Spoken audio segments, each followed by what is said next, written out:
Assalamualaikum warahmatullahi Bismillah walhamdulillah wassalatu wassalamu ala rasulillah wa ba'd. Alhamdulillah, bertemu sekali lagi kita dalam podcast Fikrah dan Hujah pada malam ini seperti yang dinanti-nantikan semua.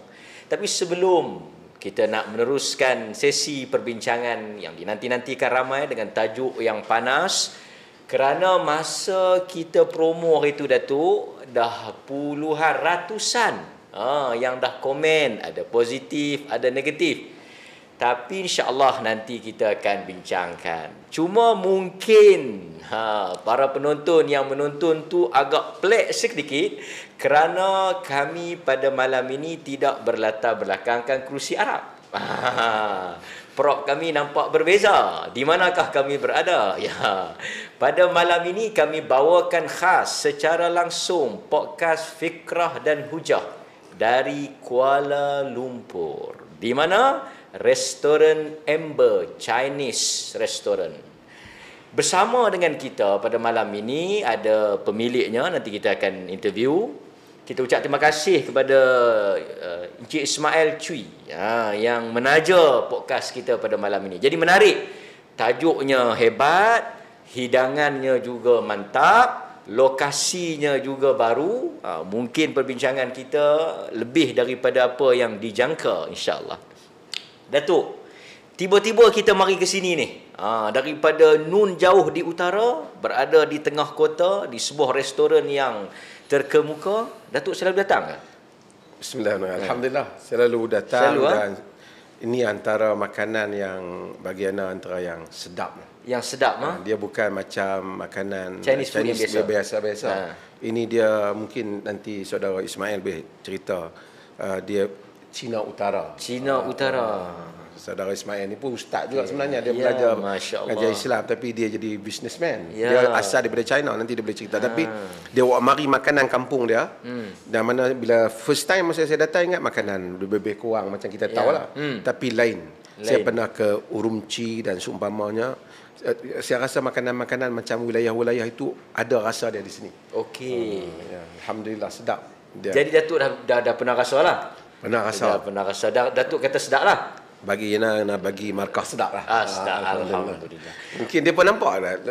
Nampak tak makanan kami ni? Nampak. Yang tu apa tu? Yang goreng-goreng ni. Yang goreng-goreng ni tak lagi Ismail kena bagi tahu nama dia dalam bahasa Cina. Nanti apa ni minta kita dengar daripada ni. Ismail boleh huraikan. Betul dah pun mungkin pernah makan? Datuk bawa. Sunnah hasanah lah. Sunnah hasanah.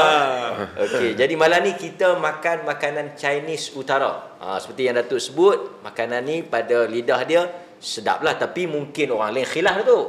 Kan? Mungkin masalah lain kita tak sedap. Kan? Jadi mungkin kita bersama, kalau penonton-penonton boleh lihat pada malam ni podcast, kita ucap terima kasih jazakallah khair kepada Ismail Cui yang menaja makanan kita dan juga tempat yang sangat selesa. Jadi kita bagi sedikit ruang kepada penaja kita untuk explain sikit tentang makanan kita dan restoran ni. 2 minit saya bagi. Silakan. Okay, Assalamualaikum warahmatullahi wabarakatuh. Waalaikumsalam. Terima kasih Datuk Mufti, terima kasih Ustaz dan Prof Razaimi. Terima kasih Billy Amber sebagai Chinese Muslim Restaurant. Okay. Jadi malam ni Ismail rasa banyak gembira dan bangga sebab Datuk Ustaz Billy Amber jadi food testing dan broadcast di Amber Restaurant. Alhamdulillah. Amber Restaurant memang dia asasnya ditumpu di China, North West China, wilayah Lanzhou City. Di situ memang kawasan sejuk, kawasan Bukit-Bukau. Sana punya makanan memang lebih kurang orang Melayu punya selera. Dia memang pedas tapi ada sikit panas sebab sana memang cuaca yang sejuk. Kawasan Bukit-Bukau jadi orang suka panas lah. Jadi spesialis dia orang pandai buat kambing. Dia kambing macam-macam. Kambing 1 ekor panggang, kambing rus dalam, tupilan, macam-macam lah. Lagi satu memang di Lanzhou very famous mi tari atau orang panggil Lanju Ramen. Jadi memang Lanju City dia very popular pasal ramen. Jadi semua orang cakap dia tari pada Lanju. Dia pandai tapi memang di Kuala Lumpur Amber memang Amber punya mi tari memang special sebab owner tu tari pada Lanju, chef tari pada Lanju, dia punya resepi, dia punya rempah ratus mostly tari pada Lanju. Alhamdulillah. Betul-betul original lah. Yeah. Ini kena bagi tahu dia orang juga. Kat mana restoran ni? Restoran ni kat mana ni? Kalau lah ada penonton kita ni nak datang rasa ni. Okey, restoran baru ni dekat kawasan bangunan Lembaga Kedah. Just opposite KCC. Betul-betul depan KCC. Depan Lembaga KCC. Kedah Malaysia. Ada lagi satu cawangan HQ tu dekat Bangsa South Jalan Kerinci. Okey. InsyaAllah saya jumpa Datuk Mufti sama rektor pergi Amber Bangsa South lah insyaAllah. InsyaAllah. Okey, terima kasih kepada Ismail Cui di atas explanation, penjelasan tentang restoran dan juga food yang dihidangkan kepada kita malam ni. Terima kasih. Ya, sama-sama. Terima kasih. Okey, dan kami minta izin lah nak berpodcast di sini sambil enjoy food ni, no? Okey, Ustaz. Okey. Ni kalau habis boleh order lagi? Boleh insyaAllah. Okey. Terima kasih. Okey, jumpa lagi insyaAllah. Sama-sama. Okey, kita dalam poster kita ada menampilkan tetamu jemputan. Beliau ada tapi kita reserve sekejap lah pasal nak bagi laluan ni. Jadi kita jemput lah Al-Fadil Ustaz Khairil Anwar. Ni daripada Lancu juga. Bukan lah? Bukan daripada Malaysia. Malaysia. Okey. Beliau akan bersama dengan kita. Ustaz Khairil Anwar ni boleh cerita sikit tak? Apa sekarang ni penasihat jantung? Saya bertugas sekarang ni di Institut Jantung Negara. Jantung Negara sebagai Muslim Chaplain. Muslim Chaplain. Bukan Charlie Chaplin Muslim Chaplain. Cerita apa tu?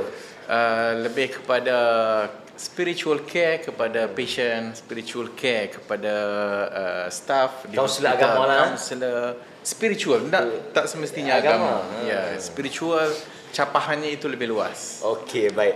Dan ada sebab kita panggil Ustaz Khairil. Nanti kita akan tanya soalan-soalan yang berhubung dengan tajuk kita pada malam ini. Datuk. Dan sebelum Ustaz mula tadi, kita kena bagi kredit juga lah Haji Ismail ni. Dia datang daripada China dan sangat fasih berbahasa Melayu. Alhamdulillah. Kita kagum juga lah, Masya-Allah. Dia Ya, betul. Poin tu. Cuma nak tambah sikit. Yang saya selalu sebut pada kawan-kawan. Ismail ni dia adalah satu orang datang daripada negara China. Dia rakyat China. Datang ke sini belajar agama di Uniza dulu Kuza. Dia belajar di sana. Kemudian dia dapat mengembangkan bisnes dia. Sehingga ada restoran dan ada banyak-banyak bisnes yang lain. Tapi ini adalah satu kualiti orang bangsa Cina. Yang mana mereka ni sangat bagus dalam bisnes. Tapi kalau kita ada banyak bangsa Cina yang Muslim yang bagus dalam bisnes ni, ya mungkin akan membantu menguatkan masyarakat Muslim kita dalam negara ni juga. Jadi inilah satu contoh yang patut kita support lah. Itu yang Datuk tulis dulu, bila orang bukan Islam, masa dia bukan Islam dia hebat. Lepas tu bila dia masuk jadi Muslim ni dia macam penerima zakat pula kan.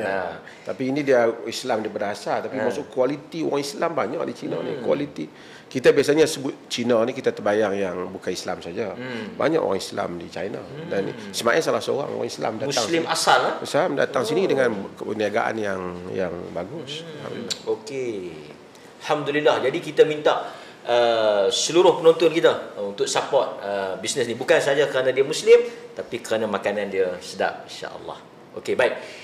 Tajuk kita malam ini, saya rasa penonton pun dah tak sabar-sabar. Ada juga saya dengar komen tu kata sejam tak cukup, dia minta kita lajak 2 jam. Tapi dengan hidangan ni kita ingat boleh pergi 3-4 jam. Tapi makruh Ustaz kalau solat depan makanan ni. Depan makanan apa tak lagi podcast. Tak ada khilaf pun. Tak ada khilaf kan. Mulakan makan baru solat kan. Tapi tak apa, kita bagi rukhsah. Siapa-siapa yang dah tak tahan tu boleh sambil-sambil menjawab kan. Okey. Selalu kita dengar kan, selalu juga macam-macam tomahan, dakwaan. Kadang-kadang bukanlah ramai sangat, adalah satu dua pihak yang mungkin terancam, tergugat dengan apa yang berlaku. Isu tolak mazhab, tak pakai mazhab, ada mazhab sendiri, berlaku tak di Malaysia? Atau kita sahaja yang rasa benda tu ada? Mungkin minta Datuk mulakan, kita di gelanggang baru Datuk, semangat sikit. Silakan. Pertama, kita ni nak kena tahu mazhab-mazhab ni apa. Konteks yang Ustaz Mat sebut ni, kita cakap ni lah konteks mazhab fiqh, mazhab hukum hakam syarak. Mazhab ni apa? Orang mengaji bahasa Arab, awal-awal dia pakai mengaji perkataan awal, Ustaz akan ajak zahaba yazhabu. Mazhab ni daripada zahaba tu lah, pergi. Maksudnya mazhab ni adalah jalan yang dipilih ataupun jalan yang diambil. Itu. Dalam konteks kita nak bercakap ni, kita bercakap apa? Kita bercakap berhubung dengan tariqatul ijtihad ataupun tariqatul mujtahid. Dalam fi istinbat al-ahkam asy-syar'iyyah, jalan para mujtahid di dalam merumuskan hukum hakam syarak yang diambil daripada Quran, sunnah, diambil ijma', qiyas dan ada waktu ijtihad yang lain. Peralatan ijtihad yang lain dalam bahasa. Itu maksudnya Kaedah mujtahid. Jadi mujtahid ni macam mana cara dia nak faham hukum hakam syarak. Nak bagi faham orang awam ni, kadang-kadang depa duk sebut depa ni tak ada mazhab. Depa pun tak tahu perkataan mazhab tu apa. Mazhab makna mazhab tu apa? Maksudnya kita ada Al-Quran, ada sunnah. Kalau pada zaman Nabi, senanglah apa-apa kita tanya Nabi. Tapi bila Nabi tak ada, adanya perkara-perkara yang baru khususnya, dan ataupun benda yang tak jelas macam mana nak dihukum. Siapa yang nak simpulkan hukuman ni? Tak bolehlah semua orang, mesti kepada orang yang menguasai, memahami Quran dan sunnah itu. Dan siapa dia? Ulama-ulama sahabat, kan? Daripada khulafa yang 4, daripada Abadillah, daripada Abdullah bin Abbas, Mas'ud dan ramai itu termasuklah lain-lain sahabat juga yang dianggap mengetahui bagaimana wahyu itu turun. Jadi apabila mereka tak ada, anak murid mereka.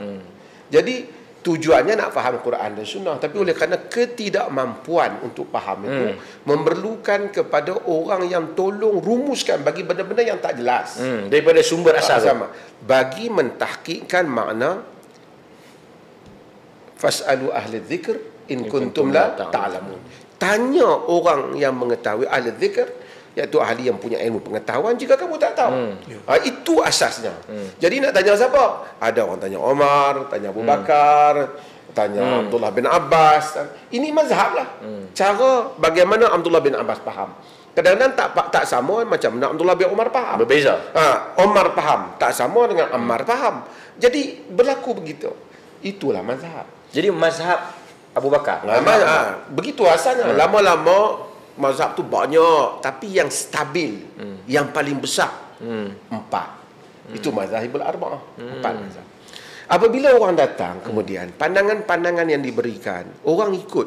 Ada orang ikut mazhab Syafi'i, ada orang ikut mazhab Hanafi, ada orang ikut mazhab Malik, ada orang ikut mazhab Hanbali. Soalannya, bolehkah satu orang dia ikut mazhab Hanafi tapi kemudian dalam masalah lain dia ikut mazhab Syafi'i? Maksudnya dia tak terikat dengan satu mazhab. Itu bukan tolak mazhab, itu masih bermazhab, tapi di dalam mazhab. Kalau kata nak tolak mazhab ni, dia semua 4 mazhab ni dan imam-imam selain mendapat mazhab, dia semua tak mau dengar. Dia nak buat buah dia sendiri. Pendapat dia sendiri. Pendapat sendiri yang tak ada dalam semua mazhab ni. Itu, dan dia tak mau dengar pun bagaimana mereka ini merumuskan. Tidak istimbat daripada hukum mereka, tidak juga mustakhrajat, apa yang disimpulkan, tak ada kaedah apa pun dia tak mau. Kalau macam tu kita boleh kata orang tu tolak mazhab. Itu baru tolak mazhab. Adakah? Masalah ada. Adakah siapa-siapa boleh bagi tahu kita satu hukum yang mana tokoh-tokoh ilmuwan agama ni di Malaysia khususnya yang bagi pendapat fatwa diperlih ke apa yang tak ada mana-mana mazhab kata. Sebab tu saya kata perkataan tolak mazhab ni, tak mau pakai mazhab, tak mau pakai mazhab ni adalah fitnah, ataupun orang yang cakap tu dia faham mazhab tu mazhab Syafi'i saja. Lain daripada mazhab Syafi'i bukan mazhab. Itu salah faham. Semua tu mazhab. Jadi kalau orang tu tak pakai qaul ni, dia pakai qaul ni, dia masih lagi dalam daerah.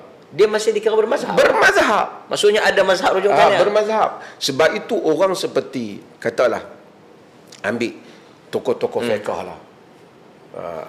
Kalau di Malaysia ni nak bagi kenal Syekh Dr. Wahbah Zuhaili rahimahullah. Pasal semua orang pakat baca Dewan Bahasa pun terjemah apa? Al-Fiqhul Islami. Semua Dr. Wahbah Zuhaili tulis Ar-Rukhas Asy-Syar'iyyah. Dia dalam tu dia tulis apa? Boleh tak satu orang tu hari ni dia bermazhab, dia tak terikat dengan satu mazhab, dia tukar-tukar mazhab dia. Dia kata boleh. Kerana agama telah menyatakan tanya ahli ilmu, dia tak pernah bagi tahu. Tanya ahli ilmu mazhab A saja. Dia tak kata secara jelas Dr. Wahbah Zuhaili bagi tahu. Jangan tangan Dr. Qaradawi lah, Qaradawi lagi jelas. Ambil tokoh yang semua orang Malaysia, bukan semua, sebahagian orang Malaysia ni terlalu taksub sangat. Kata yang ni yang kita nak pakai pasal dia mazhab Syafi'i, iaitu Dr. Said Ramadan Al-Buti. Dia ada buku dia Alla Mazhabiyah. Geng pok tak ada mazhab. Dia tulis apa tu? Dia kata yang dikatakan taksub tu apa dia?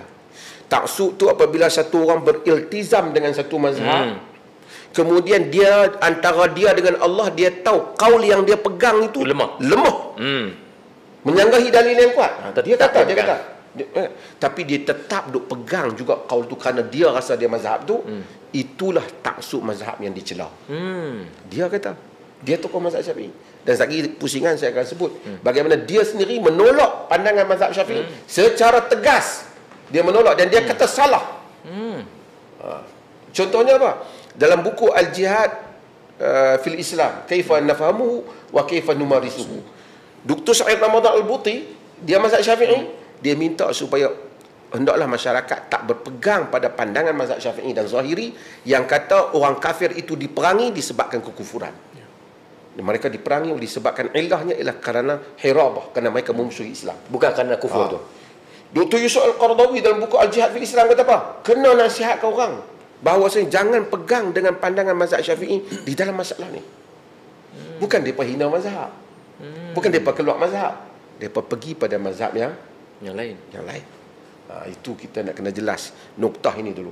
Noktahnya provokasi setengah pihak kata puak yang tolak mazhab, puak yang tak mau ulama, hanya nak pakai Quran dan Sunnah, faham terus. Ini adalah provokasi bohong dan berniat buruk. Kerana tidak ada orang macam tu. Dan sampai sekarang tak ada dibuktikan. Dia tak cuba dia bagi tahu satu kaul yang orang sebut dalam ceramah. Yang dok kata tu bagi satu kaul yang keluar mazhab. Keluar semua mazhab. Yang tak ada langsung mana-mana mazhab. Tak ada langsung mana-mana imam kata. Bagi tahu, tak ada satu. Dia hanya boleh bising, dia tak boleh kata, dan dia provok kepada sebagian budak-budak orang yang tak faham apa, mereka terpengaruh dengan perkataan seperti ini. Tertarik juga bila Datuk sebut tadi yang dikatakan taksub itu ialah tetap berpegang dengan dalil yang lemah dalam mazhab yang dia multazim. Dan dia tahu kata lemah. Dia tahu. Kerana itu sebab mazhab dia aja. Bukan dia. Itu Dr. Buti kata. Dr. Al-Buti kata. Itu juga yang kalau kita boleh tengok kan Nawawi sebut tentang isu khinzir tu kan, dia kata dalil dia lemah. Dr. Rora tambah sikit sebab orang rindu. Minggu lepas tak ada. Kan? Komen sikit pasal Dr. Rora ni antara yang dinanti-nantikan. Assalamualaikum. Muntazar. Rozaimi muntazar. Ayat tu nanti jadi isu. Alhamdulillah wassalatu wassalamu ala Rasulillah ba'd. Terima kasih Ustaz Ahmad, Datuk Sahibul Samahah, Datuk Mufti, sahabat saya Ustaz Khairi Anwar. Berkenaan dengan isu menolak mazhab tu yang kadang-kadang kita pun bila bincang tentang isu menolak mazhab, benda ni dibincangkan sampai ke televisyen. Kita ada tengok keratan di televisyen di Malaysia ni bahas tentang isu macam mana kalau kita tolak mazhab, nak terus ambil daripada Quran dan Sunnah. Tu yang Datuk tanya tadi, siapa? Autoriti agama mana, dalam negeri mana, ilmuwan mana yang diiktiraf keilmuannya itu yang cuba untuk kempen masyarakat tak perlu pakai mazhab, tak perlu pakai ulama, kita ambil direct pada Quran dan Sunnah.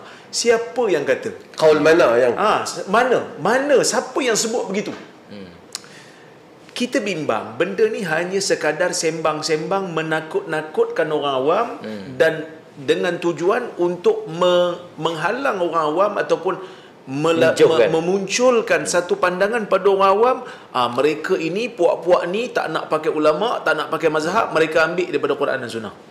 Sebab itu kalau tengok dalam fatwa-fatwa negeri Perlis, setiap daripada pandangan yang dikeluarkan itu ada rumah mazhabnya.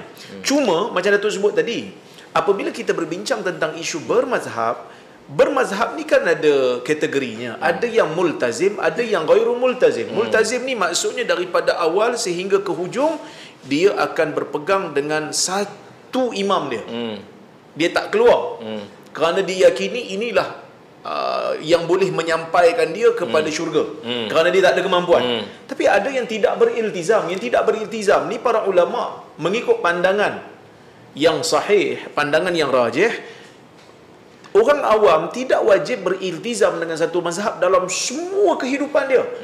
Ini juga yang disebutkan oleh Syekh Wahbah Zuhaili. Sebab kalau kita mewajibkan orang awam untuk mengikut satu mazhab dalam setiap keadaan, ia akan menyukarkan orang awam tu satu.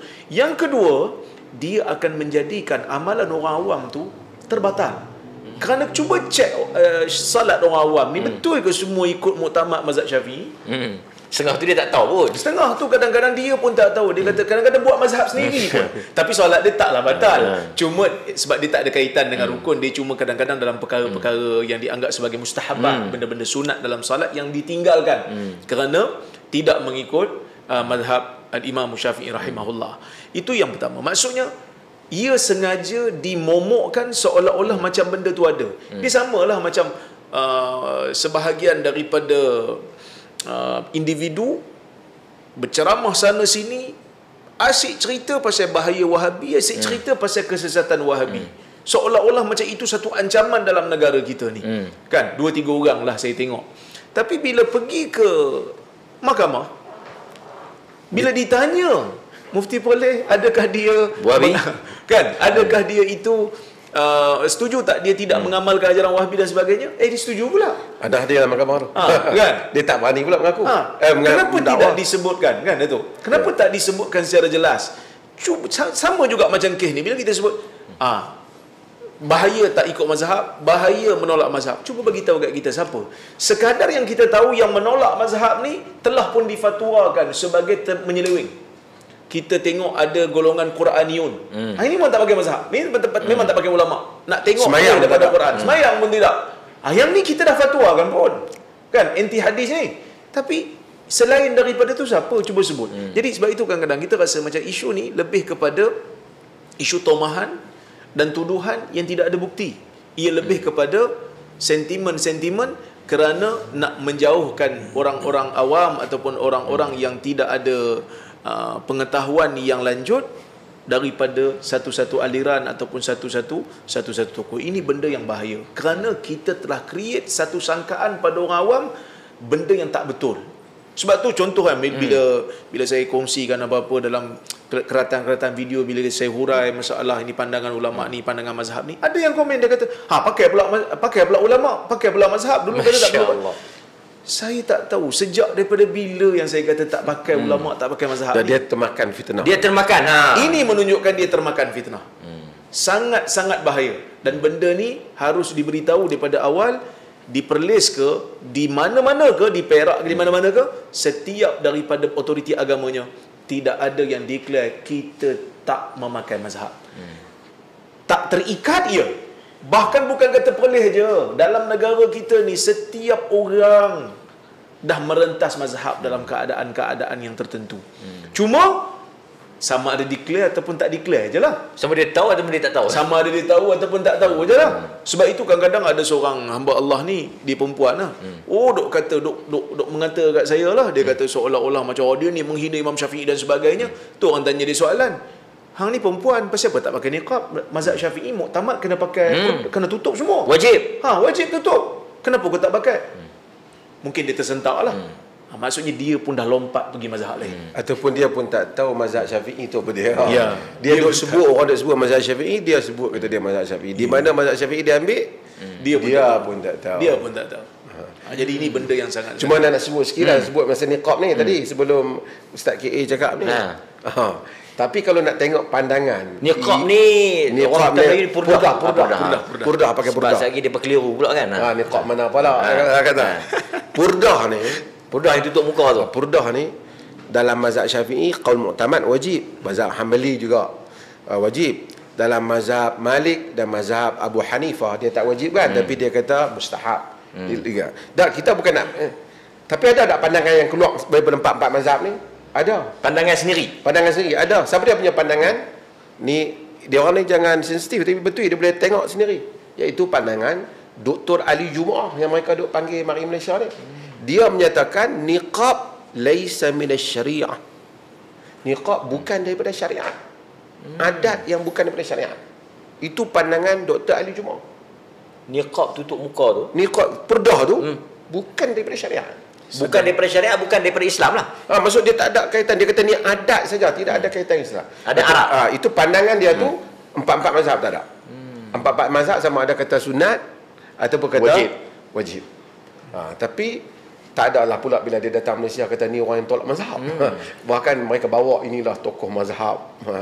Itu saya rasa sebab apa? Sebab yang duk cakap tu mereka pun tak faham sangat tentang apa yang menjadi konten mazhab itu sendiri. Mungkin macam Datuk sebut awal-awal tadi lah, dia faham mazhab Syafi'i, dia pun reti mazhab Syafi'i. Bila dia dengar pandangan lain, dia kata yang tu tak ada mazhab lah, sedangkan itu mazhab.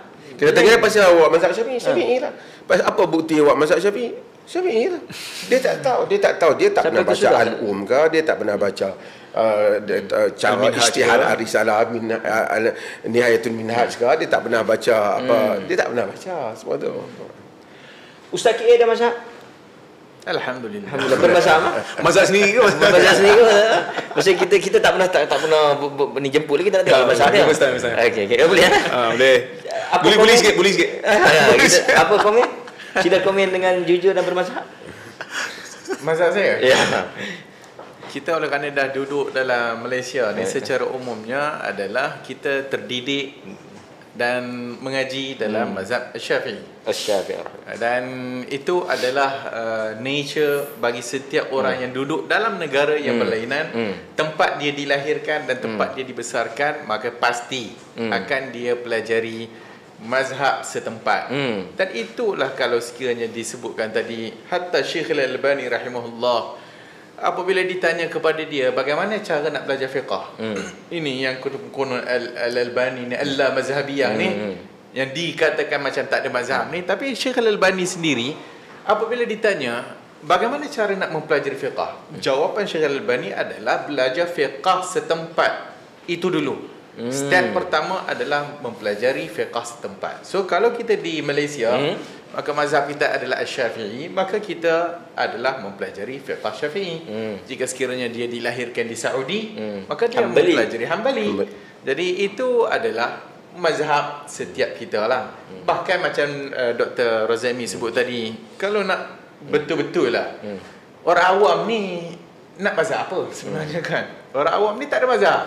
Ya. Kalau kita belajar usul fiqh kan, semua kita usul beritahu kan, bahwasanya mazhab awam, mazhab mufti dia lah. So kalau kita duk perleh mazhab kita, mazhab lagi boleh. Lagi sensitif lah.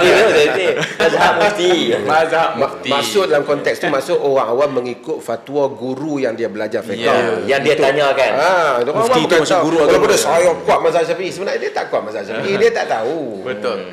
So bagaimana kita nak mendakwa kita mazhab Syafi'i, sedangkan apa maksud mazhab yang bila kita sebut tadi, apa maksud mazhab? So mazhab ni tak lari daripada dua perkara. Kalau kita sebut bahawasanya mazhab adalah usul mazhab itu sendiri. Maksudnya orang itu bermazhab Syafi'i, maksudnya dia mengikut usul mazhab Syafi'i. Apa benda usul mazhab Syafi'i? Apa dia usul tu? Adalah bagaimana Al-Imam Syafi'i menggunakan dalil-dalil syarak di sisi dia, dan bagaimana cara istimbat di sisi dia.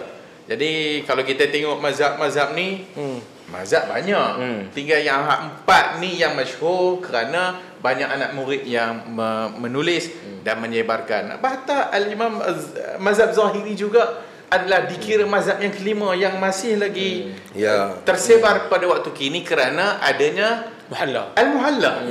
Bahkan lebih masyhur disandarkan kepada Al-Imam Ibn Hazm daripada Abu Daud Al-Zahiri. So sebenarnya kalau kita melihat bahasanya siapa yang kata boleh keluar daripada mazhab ataupun tak ikut mazhab, ini khata'un, suatu kesalahan yang bahkan dia pun tak mampu keluar. dia pun tak boleh nak keluar. Pasal semua kau yang dia kata tu memang ada tuan dah semua. So hak ni kata Al-Imam Az-Zarkashi, mungkin yang terakhir permulaan Al-Imam Az-Zarkashi menyebutkan bahawasanya Allah Subhanahu wa taala menjadikan hikmah dia, menjadikan hukum hakam syariat ni tidak semuanya qat'iyah. Supaya dan bila tidak qat'iyah maksudnya banyaknya zanniyah.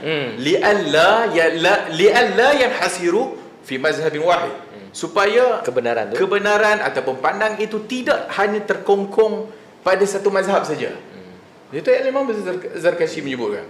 So kata kalau kita mempelajari mazhab, sebenarnya itulah nature kita, dan tidak ada siapa bendakwa dia boleh keluar daripada mana-mana mazhab. Keluar ni maksud tak pakai mazhab langsung. Tak pakai mazhab. Hatta yang kata saya tidak bermazhab Syafi'i, kata Imam Syaukani, tadi dia kata dia tak ikut mazhab Syafi'i, tak ikut Ahmad bin Hanbal, tapi dia sebut Al-Imam Syaukani. Apa maksudnya?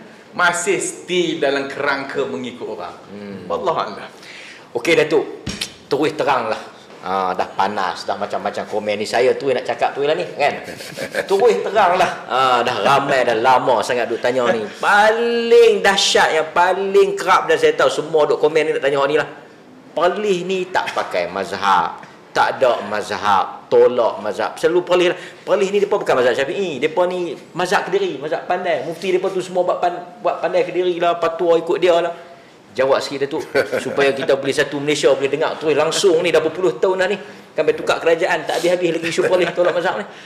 Yang pertama sebelum kita jawab tu, macam anda sebut tadi, kita kena minta kepada anak murid mereka ni yang terpercaya dengan mereka ni, supaya pergi tanya Tok Guru, boleh tak bagi satu contoh fatwa mereka, pendapat mereka yang tidak ada apa-apa mazhab. Fatwa pelih lah. Fatwa pelih ataupun fatwa ana ataupun Dr. Ruzaimi ataupun ahli yang tak ada mana mazhab pun kata. Mazhab selain daripada mazhab yang empat tu, tadi Al-Zahiri juga adalah mazhab. Dan juga kita ada Al-Auza'i, kita ada banyak Al-Sawri, sebagai mazhab yang hilang, sebagai mazhab yang tidak ada. Tapi ini dalam daerah mazhab, terutama mazhab yang empat. Jadi kita baca sikit boleh? Apa keputusan kita? Jawatan Kuasa Fatwa Perlis bersidang pada kali yang ke-59 dulu ni. Apa dia keputusan fatwa dia? Pegangan dan pendirian Perlis mengenai mazhab-mazhab fiqh. Tak mau baca semua, baca sikit untuk ni. Satu, dia kata jawatan kuasa dalam mentarjih, yakni menilai dan memilih pandangan-pandangan hukum, tidak terikat dengan hanya satu mazhab fiqh. Sebaliknya membahas dan mentarjihkannya, menilai dan memilih pandangan-pandangan fiqh yang ada di dalam empat mazhab utama atau selain daripadanya dalam ahli sunnah wal jamaah jika ada keperluan untuk buat demikian. Empat mazhab utama atau mazhab-mazhab lain. Teman mazhab Tabari ke, mazhab Zahiri ke, kalau tak ada, tak boleh. Kita mau apa pun kena ada rumah mazhab. Kedua, bagi hukum hakam yang telah ada dalam mazhab-mazhab muktabar yang tidak berkait dengan faktor perubahan, jawatan kuasa akan memastikan pandangan yang dikeluarkan telah didahului oleh mana-mana mujtahid muktabar yang terdahulu. Ada sandaran. Maksudnya bagi benda-benda yang memang dulu dah keluar fatwa dah, bukan benda-benda moden, kita tak akan keluarkan pandangan yang tak ada tokoh-tokoh mujtahid kata sebelum daripada ni. Artinya kalau siapa kata ada, dia boleh proof lah. Mari. Yang ketiga, ada banyak tapi saya nak sebut yang empat lah. Bagi isu-isu baru yang tiada fatwa dari mujtahid yang terdahulu. Isu baru banyak lah. Apa ini hospital inhaler, sedut tu, macam-macam lagi lah kan yang dulu. Jawatan kuasa akan melihat kaedah dan hujah yang diguna pakai dalam ijtihad para mujtahid dan membandingkannya dengan isu berkaitan. Nak tengok ulama dulu kata apa, mujtahid dulu kata apa. Kemudian walaupun tak ada, tapi benda apa yang dekat-dekat nak macam tu supaya kita dapat kiaskan ataupun kita dapat rapatkan atau kita dapat istikhrajkan dia kan. Dalam isu semasa seperti itu, ini keputusan fatwa semasa di pelbagai peringkat juga akan diambil perhatian. Kita semak fatwa di Jordan kata apa, fatwa di Mesir kata apa, fatwa di ni, baru kita nak keluarkan pandangan. Okey, yang keempat, yang ni mungkin orang tanya. Bagi pengamalan ibadah di Perlis, jawatan kuasa fatwa banyak mentarjih, menilai dan memilih apa yang diamalkan dalam mazhab Syafi'i dan Hambali. Kalau kata tu bismillah pelan, Hambali. Kunut tak ada, Hambali. juga apa nama? Hanafi. Kan? Kan? Tak. Maksud ada mazhab? Ada mazhab. Tiada fatwa dalam hal ehwal ibadat dalam negeri Perlis yang terkeluar daripada qaul imam-imam mazhab atau para mujtahid yang diiktiraf umat. Secara umumnya jawatankuasa akur dengan semua khilaf yang muktabar. Semua khilaf dalam mazhab ni akur dalam ibadah, tetapi memilih qaul yang ditarjihkan, yang dinilai dan dipilih untuk menjadi amalan rasmi. Artinya itu documented, written document yang official. Jadi daripada yang kaki duk pergi ceramah, duk buat fitnah tu, bila kita panggil dia tak mau nak mai. Tapi dia cakap dalam kuliah dah, tapi kita panggil dia mai, dia tak mau mai, kan? Ya, sebab tu dia nak mai pun tak ada bukti. Sebab tu kita kata kalau dia dapat datangkan apa-apa hujah, siapa dia yang bagi pendapat fiqh yang ambil terus daripada Quran dan hadis yang tak ada mana-mana imam kata. Isu kunut ke isu imam ni maksud bukan imam kampung dia. Imam ni ialah imam mujtahid kata. Dia tolong bawa mai. Dia bawa kalam Perlis ke apa, dia tolong bawa mari. Ini hujah besar untuk dipukul kita. Kita akan surrender semua. Kita kata memang kami salah. Hampa semua betul. Tapi kalau tak boleh bawa mari, artinya hang sembang derah lah, tapi tak ada bukti orang tak. Sembang derah. Jadi okey, Dr. Rora, bab sembang derah ni kan. Sikitlah nak tanya. Kalau orang yang bermuamalah atau berinteraksi dengan buku-buku fiqh, dia akan biasa dengan membaca nukilan-nukilan para ulama yang kata pandangan mazhab itu lemah. Bahkan ada di kalangan ulama yang kata pandangan ulama itu salah, kan? Dari sudut dalilnya dan sebagainya. Tapi dia duk buat terkejut, tergempak. Kan? Dia duk buat jadi kalut, dia buat jadi ranjau semacam. Dia duk pergi kata, ni yang pandai lebih pada mazhab ni. Kan? Bila sebut pandangan ni tak tepat, pandangan ni tak ni kan. Macam mana? Bila kita tak pilih satu kaul ni, kita pilih ke kaul lain, adakah biadab dan sebagainya? Jawab sikit. Duk jawab dah, tapi kita bagi jawab lagi lah. Yalah, dalam semenjak 2 menjak ni memang agak berat jugalah, bukanlah berat, kata kuat jugalah tekanan dan serangan yang berlaku. Tapi bukan tekanan, serangan. Tekanan tu insya-Allah okey. Makan still okey, alhamdulillah still. Tekanan kita tak makan ni mana. Tapi serangan tu berlaku, cuma isu yang dia pemain tu sebenarnya adalah isu yang sebenarnya tak ada isu pun. Tak ada isu pun. Siapa-siapa yang menghadiri kuliah-kuliah agama, kuliah-kuliah fiqh yang membahaskan tentang perbezaan pandangan, di hujung tu nanti memang pengajar akan sebut. Bahkan kalau belajar universiti pun, guru-guru kita akan sebut. Kadang-kadang dia akan sebut perkataan rajih dan marjuh. Kadang-kadang disebut perkataan qawi wa dhaif. Rajih dan marjuh ni tepat dan tak tepat. Kadang-kadang disebut perkataan qawi, perkataan kuat dan pendapat yang lemah. Usah kata baca kitab-kitab yang baru. Kalau kita baca TCDC pun sama. Memang ada rajah dan marjuh ni. Cuma mungkin yang buat terkejut tu ustaz-ustaz yang mungkin mereka jarang membaca kot. Kan mereka banyak bermimpi agaknya. Jadi sebab itu mereka tak jumpa perkataan-perkataan tu. Bahkan ada jugalah sebahagian punyalah nak entam kan. Punyalah nak entam. Kalau boleh dapat seorang sikit aku luku si roran kau kan.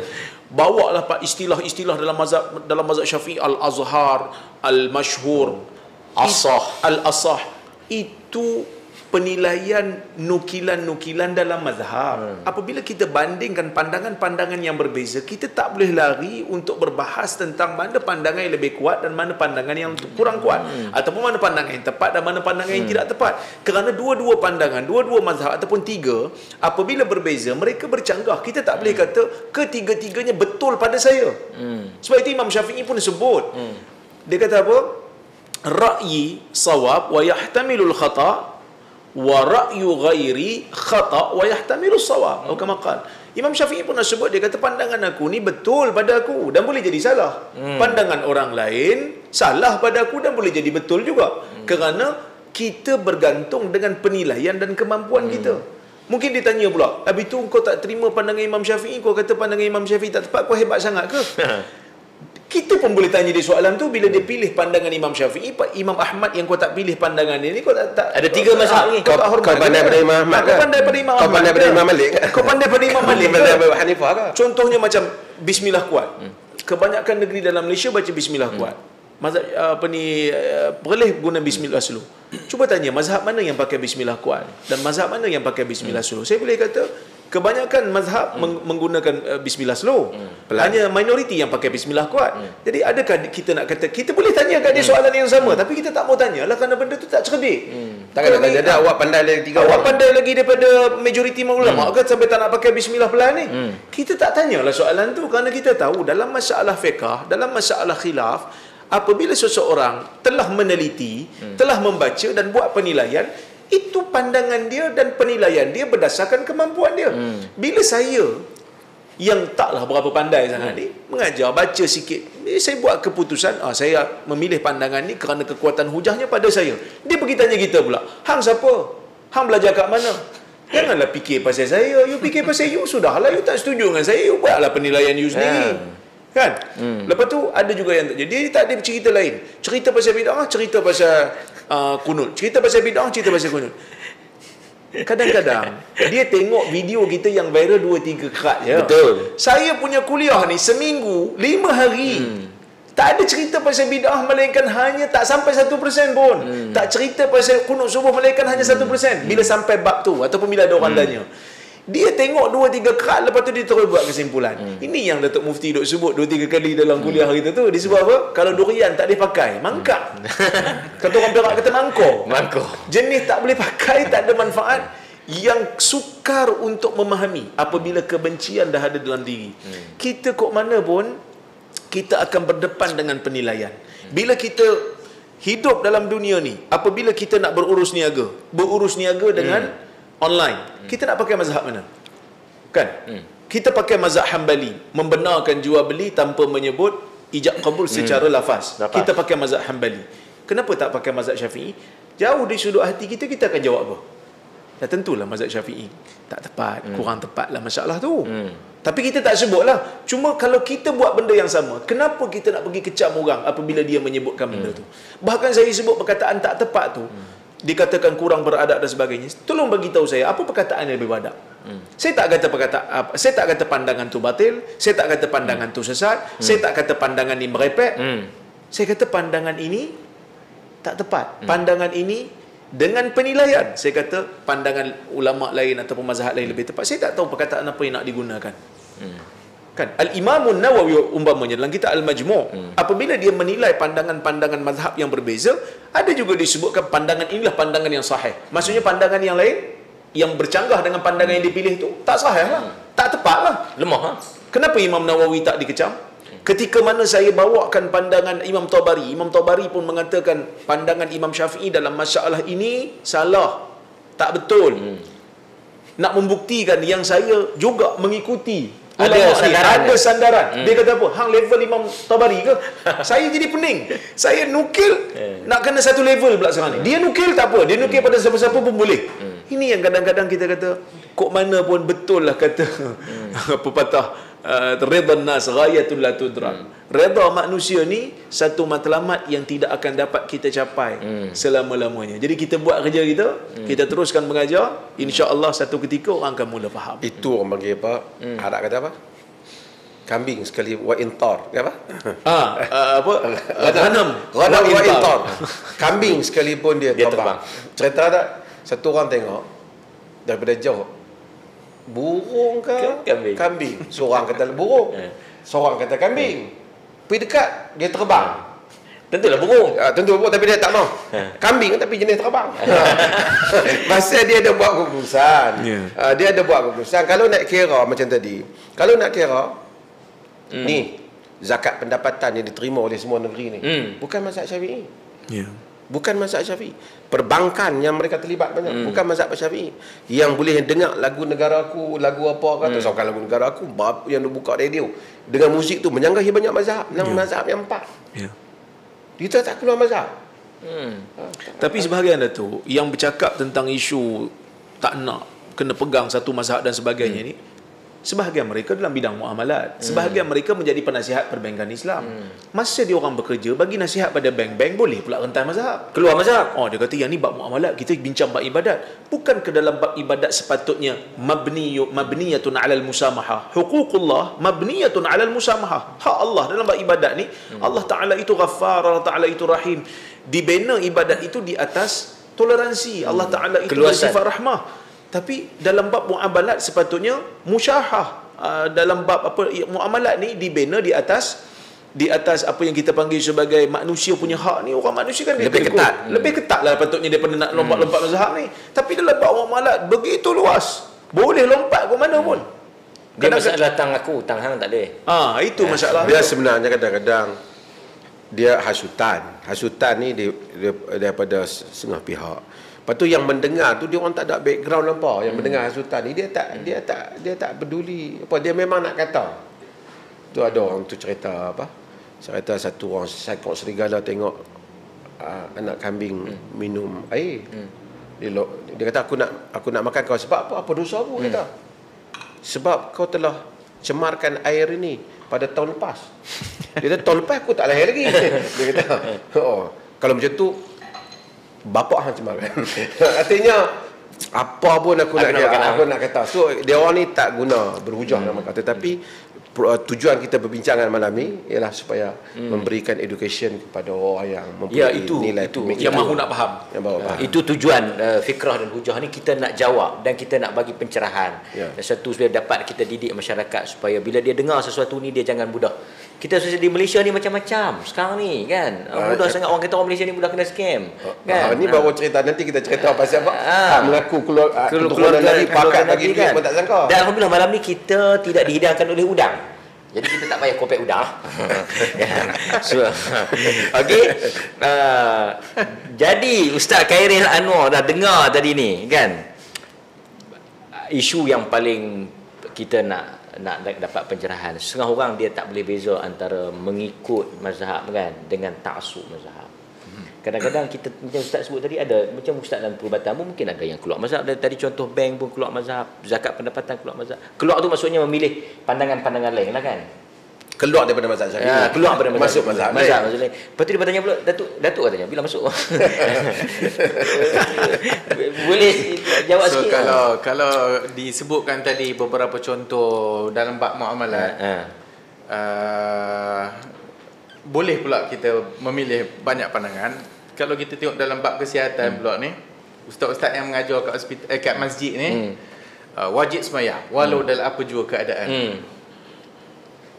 Ustaz, saya masuk hospital, masuk dalam ward, saya tak larat lah nak wudu pun susah dan sebagainya. Saya boleh tak saya qada? No. Dia kata tak boleh. Wajib sembahyang dalam apa juga keadaan. Tapi ustaz tu masuk ward.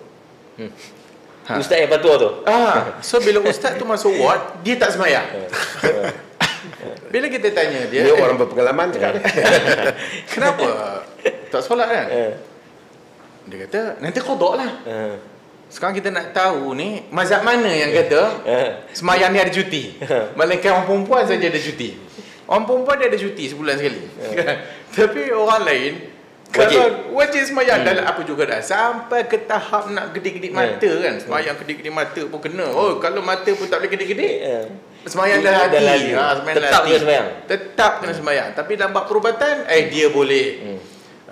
Kita dalam bab perubatan lagi, ubat-ubat cair darah, semua ada babi.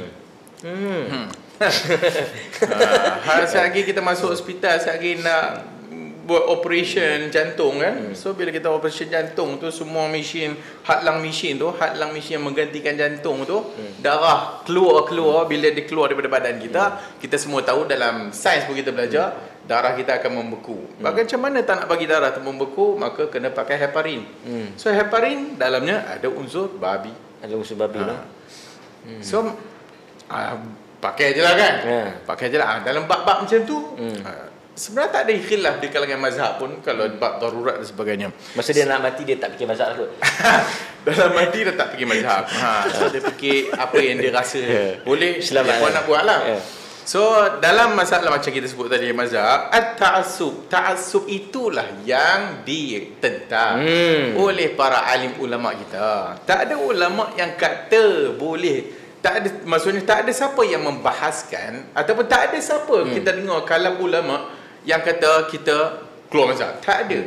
Sebab apa? Kerana benda tu tak berlaku. Tapi yang ulama bahas adalah ta'assubil mazhab. Ta'assub mazhab, bid'ah, ta'assubil mazhab kan. Bid'ah. Ta'assub mazhab tu adalah bid'ah kan. Kenapa ta'assub? Sebab dia kenapa dia taksub? Sebab dia jahil. Tak tahu tentang kerangka.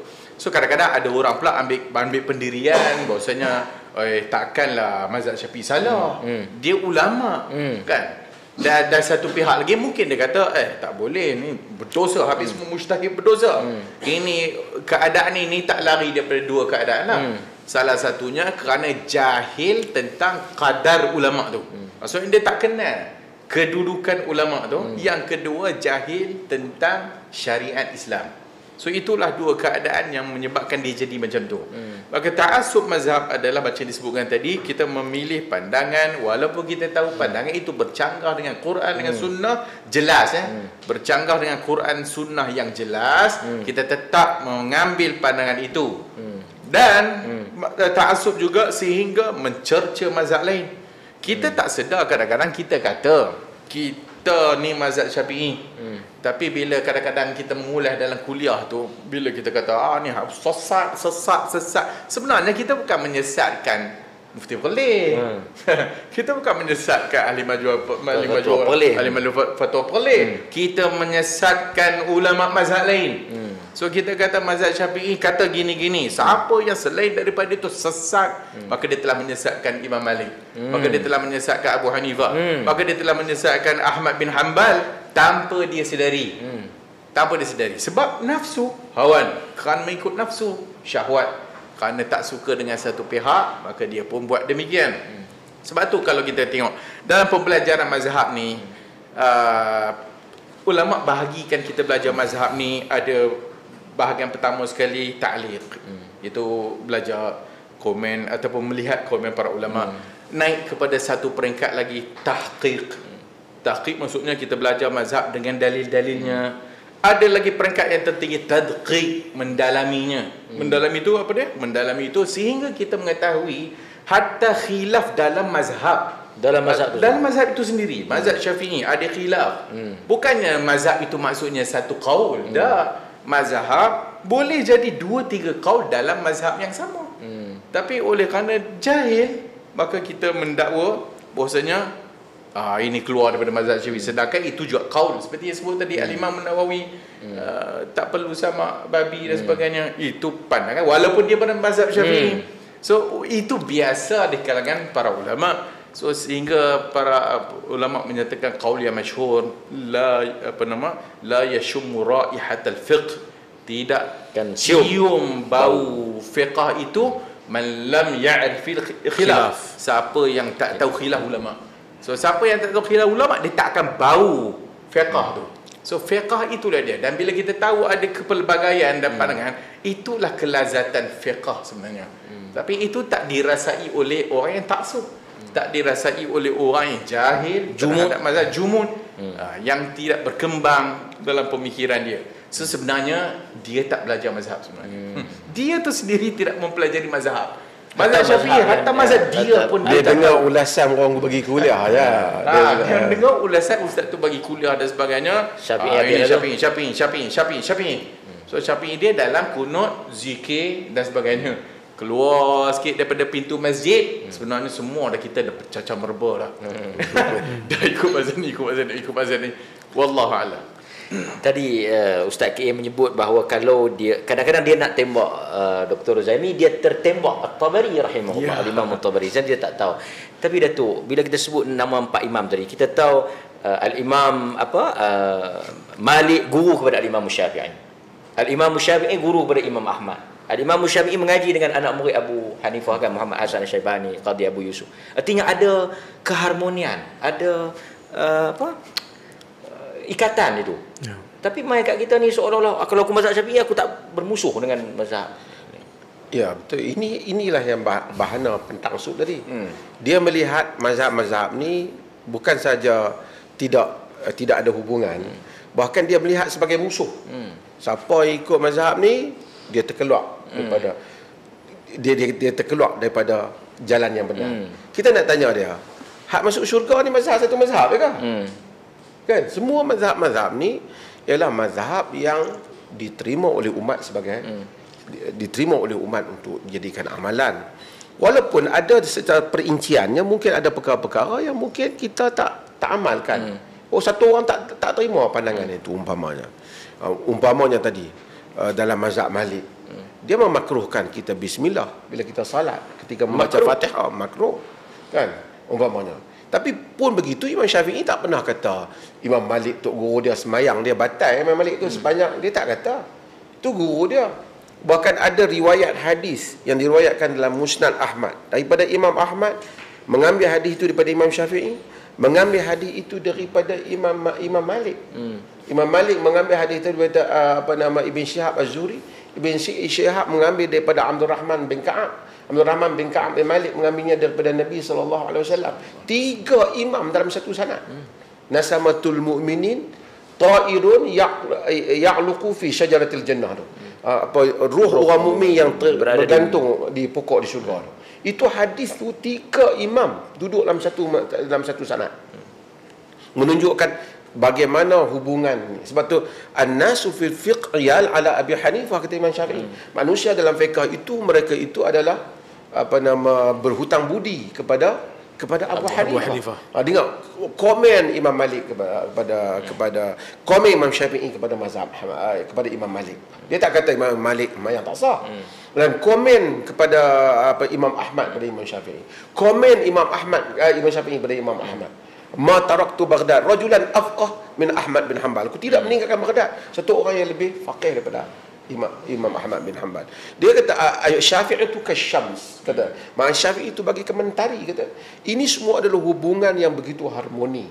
Sebab itu maka patutnya tak timbul taksub mazhab. Sebab itu orang melihat khazanah Imam Abu Hanifah, khazanah Imam Malik, khazanah Imam Syafi'i, khazanah Imam Ahmad. Tapi masalah sekarang ni bila dia mazhab Syafi'i, dia patutnya kata kau pegang tu mazhab Ahmad tu, pegang mazhab Syafi'i. Okeylah. Kami anggap kau tu dhaif. Tak apalah. Tapi ni tolak mazhab. Sebab dia anggap yang mazhab tu dia. Yang orang lain tu bukan mazhab.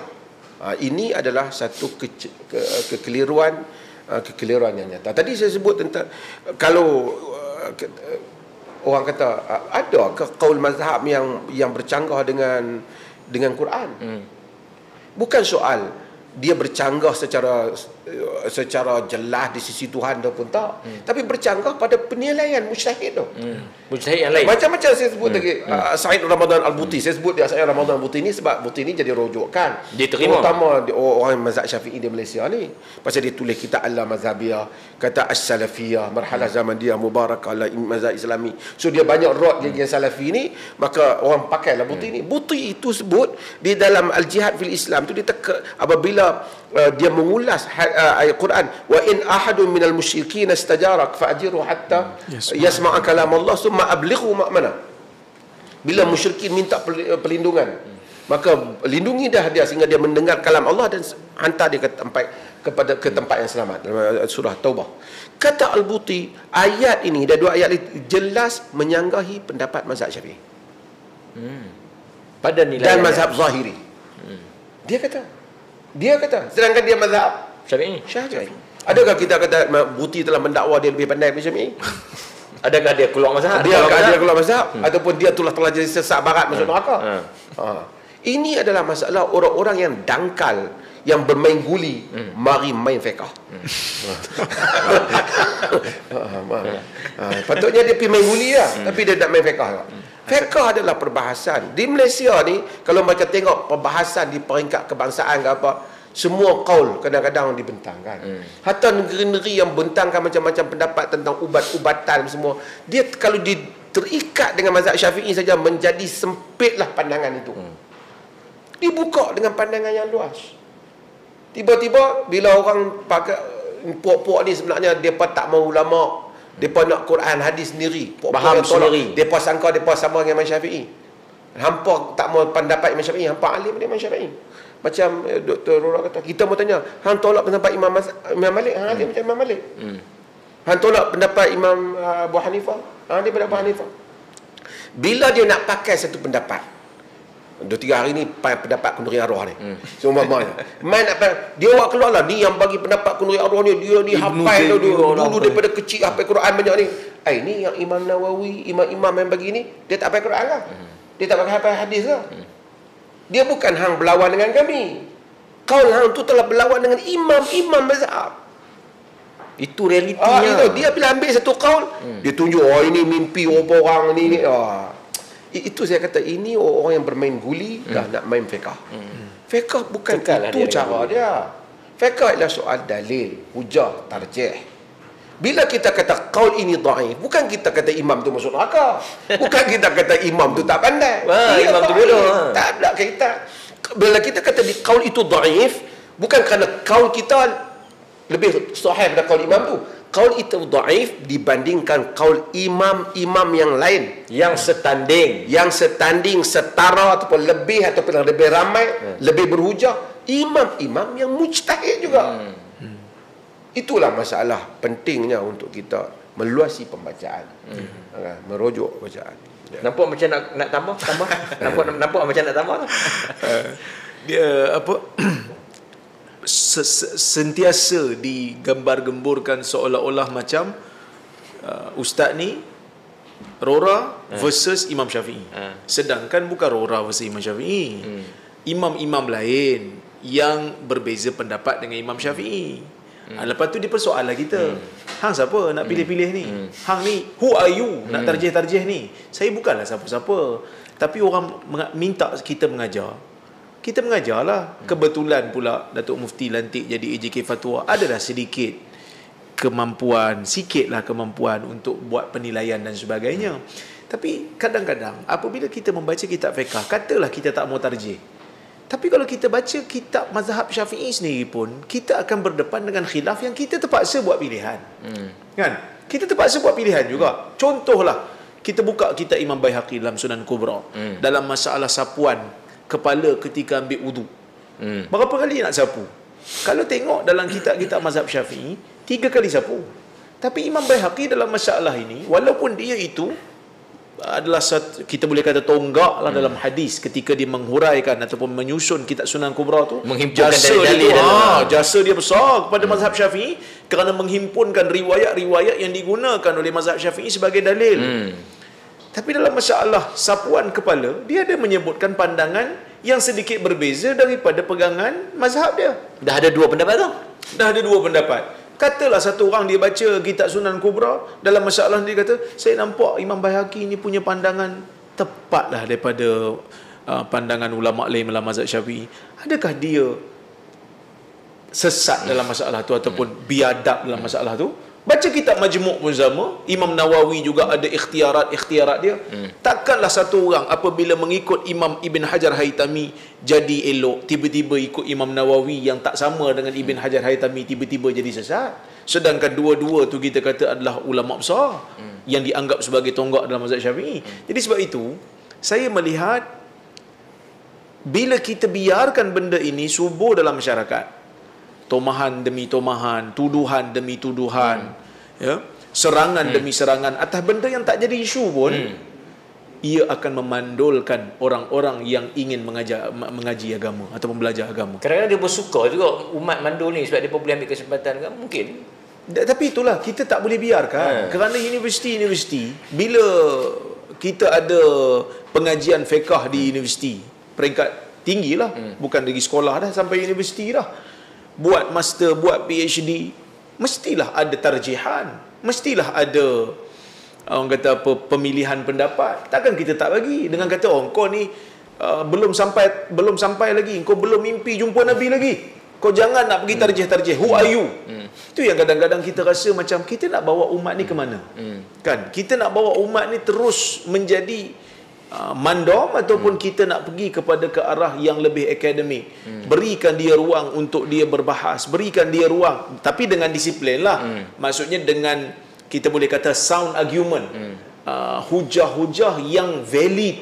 Jadi kalau dia telah memberikan hujah-hujah yang valid, kita tak setuju, kita bagi tahu kat dia kita tak setuju. Kita bukan attack peribadi dia, tapi kita hanya sebut kita bertarung idea. Kan, kita sebut kita bertarung idea. Sebab tu Datuk Mufti selalu pesan dekat kami, dalam masalah peribadi yang orang sebarkan aib tertutup apa semua ni, kita jangan masuk campur.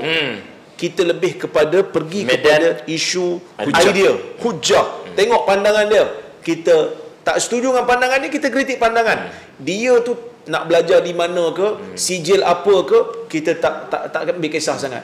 Sebab Ni dah jadi mufti dah ni. Ada orang duk petikai lagi sijil dia. Kalau kita nak petikai sijil orang, kita boleh petikai sijil apa yang dia ada. Tapi kita tak boleh buat. Kita tak mau buat. Kerana ini bukan cara kita. Dan kita tahu, belajar ni bukan semestinya mesti ada sijil. Kerana ada orang dia belajar yang tidak formal dan menjadi alim. Banyak ada Pak Senawi je. Kan? Kita tak mau mainlah kad itu. Lagi orang marah kat saya pula. Orang kata saya berbangga-bangga. Demi Allah, ini bukan tujuan saya. Saya nak sebut, berhentilah mempertikaikan peribadi orang, serangan terhadap personal. Kalau kita nak bertarung hujah, bertarung idea.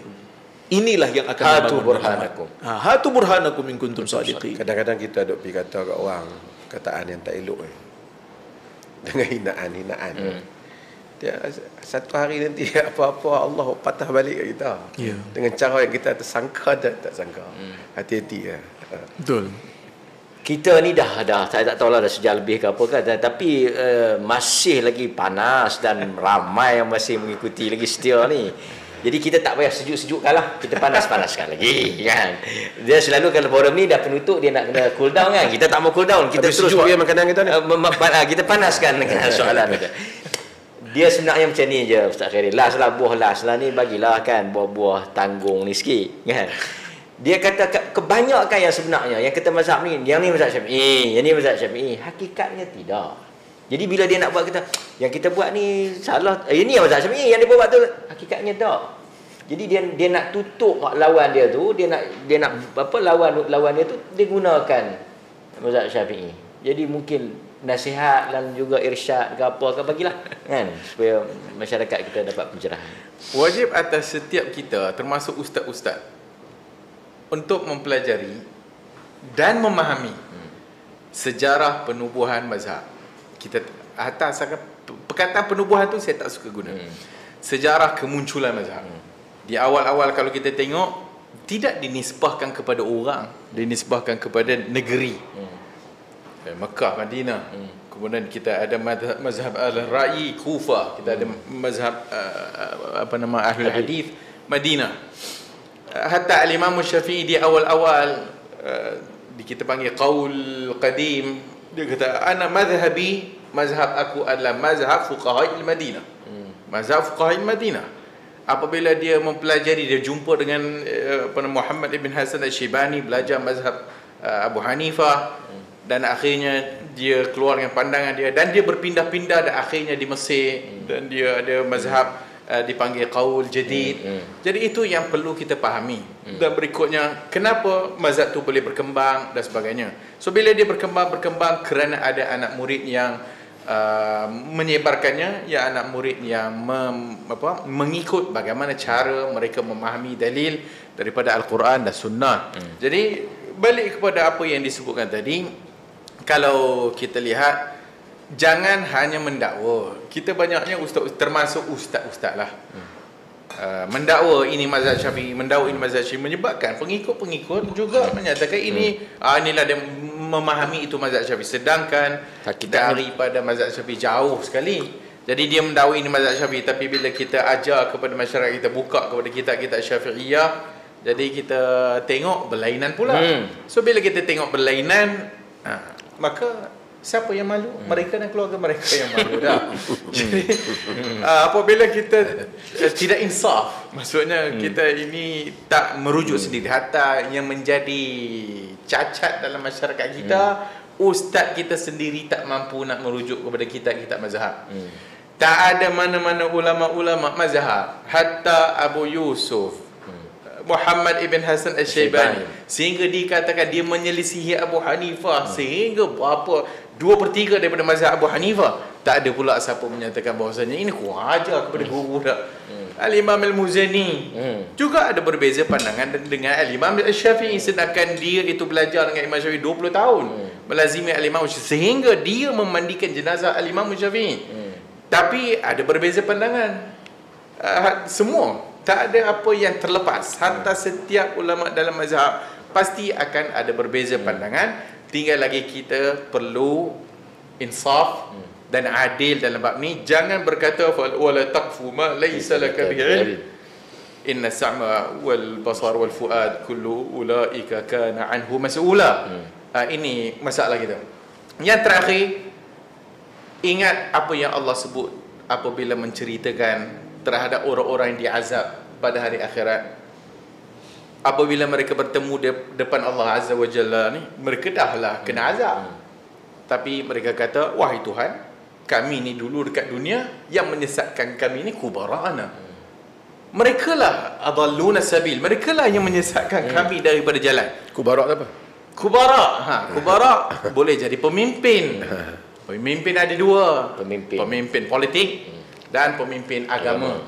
So politik juga menyesatkan orang dengan dia punya kapasiti. Yang paling jahat ataupun paling teruk jika sekiranya pemimpin agama. Maka pengikut-pengikut yang kena azab ni tak gitu saja, dia tak diam. Rabbana atihim di'faini minal azab wa la'anhum la'nan kabira. Wahai Allah, wahai Tuhan, berikan, Engkau berilah kepada mereka 2 kali ganda azab. Jadi macam banyak kali saya sebut, benda ni bukan benda apa orang putih kata easy as A B C. Maksudnya kita kata tak apalah kalau kita buat, kalau betul dapat pahala, kalau tak betul tak adalah apa-apa. Dan setiap kalam kita akan ditimbang dan akan diuji, akan diadili oleh Allah Subhanahu wa taala. So jangan mendakwa suatu benda yang kita tak tahu tentangnya. Yang satu, yang kedua, kalau sekiranya dia dah tak ada ilmu mendakwa ataupun dia memfitnah pula orang lain. Hak ni lagi besar. So kalau fitnah orang ni, tak payah nanti ustaz ajar, semua kita dah tahu dah kot. Fitnah orang ni berdosa besar lah. Kan? Tasawuf apa kalau kita fitnah orang? Kan?